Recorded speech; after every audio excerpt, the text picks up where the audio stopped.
മുൻകൂട്ടി കണ്ടില്ലെങ്കിൽ. വൃക്ഷങ്ങൾ കൂട്ടമായി വളർന്നു നിൽക്കുന്ന കാട്. അവയ്ക്കിടയിൽ ഒരു അരണിമരം.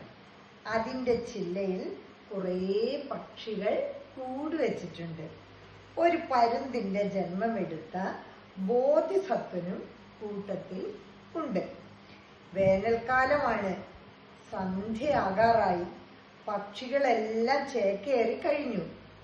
അരണിമരത്തിന്റെ ചില്ലകൾ കാറ്റടിച്ച് തമ്മിലുരസിക്കൊണ്ടിരുന്നു. അതിൽ നിന്ന് തീപ്പൊരി പറക്കാൻ തുടങ്ങി. അടുത്ത മരത്തിലിരുന്ന ബോധിസത്വൻ അരണിമരത്തിലെ പക്ഷികളോട് വിളിച്ചു പറഞ്ഞു, നിങ്ങൾ ഇരിക്കുന്ന മരത്തിന്റെ കൊമ്പുകൾ കൂട്ടി ഉരസി തീപ്പൊരി പാറുന്നുണ്ട്.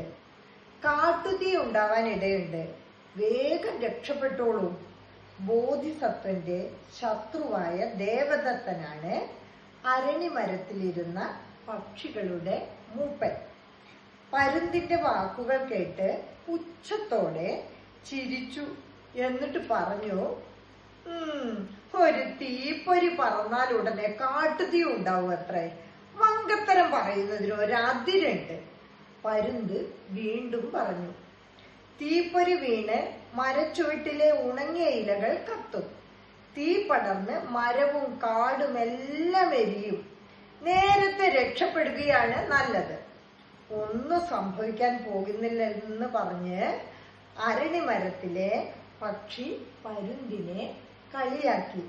അപ്പോൾ പരുന്ത് എല്ലാവരോടുമായി പറഞ്ഞു, കാട്ടുതീ ഉടനുണ്ട്. ഞാൻ ഇവിടെ നിന്നും രക്ഷപ്പെടുകയാണ്. എന്റെ കൂടെ വരുന്നവർക്ക് വരാം. എന്നിട്ട് പരുന്ത് ദൂരേക്ക് പറന്നകന്നു. കുറേ പക്ഷികൾ അവനോടൊപ്പം പറന്ന് രക്ഷപ്പെട്ടു. ഇതിനിടെ തീപ്പൊരി കരിയിലയിൽ വീണ് കത്തിപ്പടരാൻ തുടങ്ങി. പുക വ്യാപിച്ചു. അതോടെ ഇരുട്ടിനു കട്ടികൂടി. മരങ്ങളിലിരുന്ന പക്ഷികൾക്ക് ചൂടേറ്റു തുടങ്ങി. അപ്പോഴാണ് അവർ രക്ഷപ്പെടാൻ വട്ടം കൂട്ടിയത്. പക്ഷേ എന്ത് ഫലം! ഞൊടിയിടയിൽ കാട്ടുതീ മരങ്ങളെല്ലാം വിഴുങ്ങിക്കഴിഞ്ഞിരുന്നു. വിഡ്ഢി പക്ഷികളെല്ലാം തീയിൽ വെന്തു മരിച്ചു.